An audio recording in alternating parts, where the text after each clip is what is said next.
പിതാവിനും പുത്രനും പരിശുദ്ധ റൂഹായിക്കും സ്തുതി, ആദ്യം മുതൽ എന്നേക്കും ആമീൻ. വിശുദ്ധ മത്തായി ശ്ലീഹ എഴുതിയ സുവിശേഷം 14-ാം അധ്യായം 1 മുതലുള്ള വാക്യങ്ങൾ. അക്കാലത്ത് സാമന്ത രാജാവായ ഹെറോദേസ് യേശുവിൻ്റെ കീർത്തിയെപ്പറ്റി കേട്ടിട്ട് തൻ്റെ സേവകന്മാരോട് പറഞ്ഞു, ഇവൻ സ്നാപക യോഹന്നാനാണ്. മരിച്ചവരിൽ നിന്ന് അവൻ ഉയർപ്പിക്കപ്പെട്ടിരിക്കുന്നു. അതുകൊണ്ടാണ് ഈ ശക്തി ഇവനിൽ പ്രവർത്തിക്കുന്നത്. ഹെറോദേസ് യോഹന്നാനെ സംബന്ധിച്ച് കാരാഗൃഹത്തിൽ അടച്ചിരുന്നു. സ്വന്തം സഹോദരനായ ഫിലിപ്പോസിൻ്റെ ഭാര്യ ഹെറോദിയ നിമിത്തമാണ് അവനിത് ചെയ്തത്. എന്തെന്നാൽ യോഹന്നാൻ അവനോട് പറഞ്ഞിരുന്നു, അവളെ നീ സ്വന്തമാക്കുന്നത് നിയമാനുസൃതമല്ല. ഹെറോദേസിന് അവനെ വധിക്കണമെന്നുണ്ടായിരുന്നു. എങ്കിലും അവൻ ജനങ്ങളെ ഭയപ്പെട്ടു. എന്തെന്നാൽ അവർ യോഹന്നാനെ പ്രവാചകനായി പരിഗണിച്ചിരുന്നു. ഹെറോദേസിൻ്റെ ജന്മദിനത്തിൽ ഹെറോദിയായുടെ പുത്രി രാജസദസ്സിൽ നൃത്തം ചെയ്ത് അവനെ സന്തോഷിപ്പിച്ചു.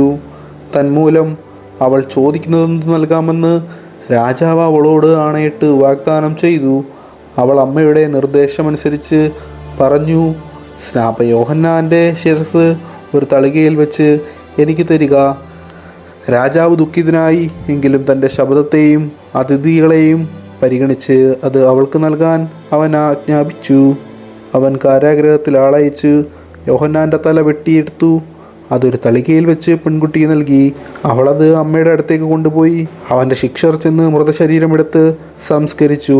അനന്തരം അവർ യേശുവിനെ വിവരമറിയിച്ചു. പാർക്കുമോ. പ്രിയ സഹോദരങ്ങളെ, നോമ്പിൻ്റെ 9-ാം ദിവസം പ്രഭാതത്തിൽ ദൈവം നമ്മോട് പറയുന്ന വചനത്തിൽ ഇപ്രകാരമാണ്. BC 4 മുതൽ AD 39 വരെ ഗലീലയിലെ ഭരണകർത്താവായിരുന്ന ഹെറോദീസ് അന്തിപ്പാസ് മഹാനായ ഹെറോദേസിൻ്റെ മക്കളിൽ ഒരാളായിരുന്നു. യേശുവിൻ്റെ പ്രവർത്തനങ്ങൾ കണ്ടിട്ട് യോഹന്നാൻ മരിച്ചവരിൽ നിന്നും ഉയർത്തെഴുന്നേറ്റിരിക്കുന്നുവെന്ന് ഇയാൾ ചിന്തിക്കുന്നു.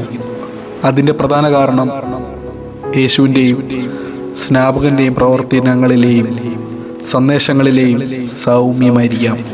എന്നാൽ യോഹന്നാൻ എന്തെങ്കിലും അത്ഭുതം പ്രവർത്തിച്ചിരുന്നതായി സുവിശേഷത്തിൽ ഒരിടത്തും പറയുന്നില്ല. ഇവിടെ ഹെറോദേസ് പുറജാതികൾ മാത്രം നടത്തിയിരുന്ന ജന്മദിനാഘോഷവും നൃത്തവുമൊക്കെ നടത്തുന്നത് വഴി അവൻ്റെ അബദ്ധ സഞ്ചാരം വെളിപ്പെടുത്തുകയും ചെയ്യുന്നു. യോഹന്നാൻ സ്നാപകനെ ഹെറോദേസ് അന്തിപ്പാസ് കാരാഗൃഹത്തിലാക്കുന്നു. അതിൻ്റെ കാരണം അയാളുടെ ഭാര്യയായിരുന്ന ഫസേലിസിനെ അവൾ ജീവിച്ചിരിക്കെ തന്നെ ഉപേക്ഷിച്ചിട്ട് ഹെറോദിയയെ നിയമവിരുദ്ധമായി ഭാര്യയാക്കിയതിനെ യോഹന്നാൻ പരസ്യമായി എതിർത്തതാണ്. തൻ്റെ അർത്ഥ സഹോദരനായ ഫിലിപ്പോസിൻ്റെ ഭാര്യയും ഇയാളുടെ അനന്തരവളവും ആയിരുന്നു ഹെറോദിയ. രണ്ടുപേരും അവരുടെ പങ്കാളികളെ ഉപേക്ഷിച്ചിട്ടാണ് ഇത്തരത്തിലുള്ള ബന്ധത്തിന് ഇറങ്ങി പുറപ്പെട്ടത്. യഹൂദ സമൂഹത്തിൻ്റെ മുമ്പിൽ ഈ ബന്ധം ഒരിക്കലും അംഗീകരിക്കപ്പെട്ടില്ലായിരുന്നു. ലേവ്യരുടെ പുസ്തകത്തിൽ പറയുന്നു, സഹോദര ഭാര്യയെ പരിഗ്രഹിക്കുന്നത് അവിശുദ്ധമാണ്. അവൻ തൻ്റെ സഹോദരൻ്റെ തന്നെ നഗ്നയാണ് അനാവൃതമാക്കുന്നത്. അവർക്ക് സന്താനങ്ങൾ ഉണ്ടാകരുത്. എന്നാൽ സഹോദരന്റെ മരണശേഷം അയാളുടെ ഭാര്യയെ വിവാഹം കഴിക്കുന്നതിന് യഹൂദ നിയമം അനുവദിച്ചിരുന്നു. റോമൻ ഭരണത്തെ അനുകൂലിച്ചിരുന്ന യഹൂദനായ ഹെറോദേസിന്റെ അവിഹിതത്തെക്കുറിച്ച് പരസ്യമായി എന്തെങ്കിലും പറയാൻ ആരും ധൈര്യപ്പെട്ടില്ല. എന്നാൽ യോഹന്നാൻ മാനസാന്തരവും അനുതാപവും പ്രസംഗിക്കുന്നവനും മനുഷ്യരെ ഭയമില്ലാത്തവനും ആയിരുന്നു. യേശു ക്രിസ്തു ആകുന്ന സത്യത്തിന് സാക്ഷ്യം നൽകാൻ ദൈവത്താൽ നിയോഗിക്കപ്പെട്ടവനാണവൻ. അവളെ നീ സ്വന്തമാക്കിയത് നിയമാനുസൃതമല്ല എന്ന യോഹന്നാന്റെ വാക്കുകൾ ഹെറോദോസിനെ നിരന്തരം വേട്ടയാടിയിരിക്കണം.